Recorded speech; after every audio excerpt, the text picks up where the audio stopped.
Thank you for flying with Colorado Highland Helicopters. What follows is an introduction to our Hughes 369HS helicopter and the FAA required passenger briefing. To start, we have passenger seat belts.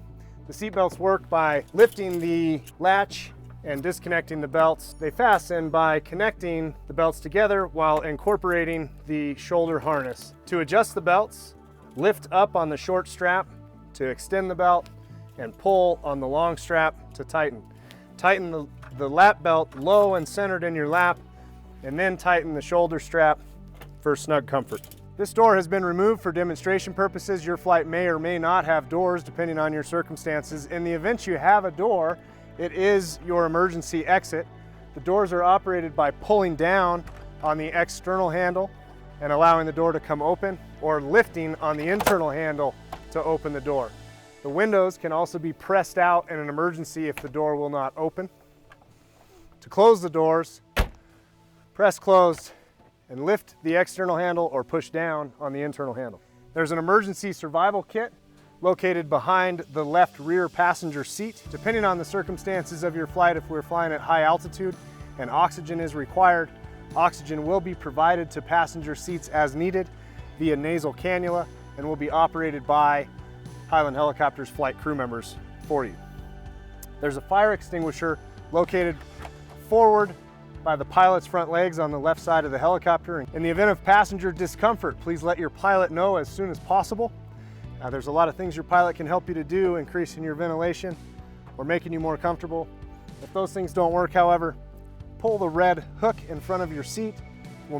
That will remove a passenger sick bag if necessary, and unfortunately you'll have to hang on to that until the end of your flight. In the event of an emergency and the need to evacuate the helicopter, if possible, wait until the blades are stopped.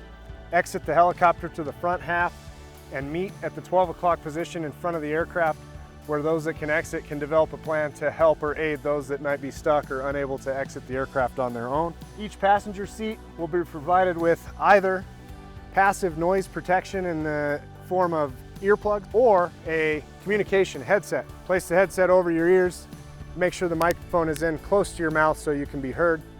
You're free to speak to the other passengers or your pilot. Except during takeoff and landing, please keep unnecessary communications to a minimum. However, please do point out to your pilot any traffic or hazards that you think he may not see, and that can be helpful to us.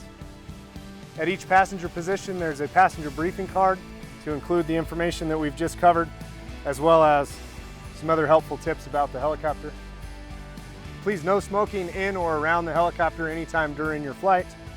Personal electronic devices such as a camera or cell phone is approved. Any other devices would need to be prior cleared with the crew members before your flight. If you're coming and going from the helicopter during what we call hot loading operations while the blades are still turning, that will happen only under the direction of our crew members assisting to load or unload you. Please wait until those people are available to assist you and accompany you either to or from the helicopter, and they will assist in that process. In approaching the helicopter, approach only from the front side of the helicopter, never from the back end, and always being extremely cautious of both the engine exhaust and the tail rotor, which are very dangerous. Also, overhead while blades are turning can be very dangerous, and although there is a fair amount of clearance, use caution not to raise any of your equipment. You should not carry any small children or have any loose articles or equipment on your person, and again, only into the direction of our personnel assisting in loading or unloading the helicopter.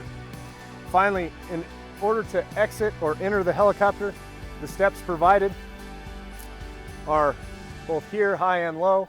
There is a hard grab point here on the helicopter and a soft grab point here inside the helicopter.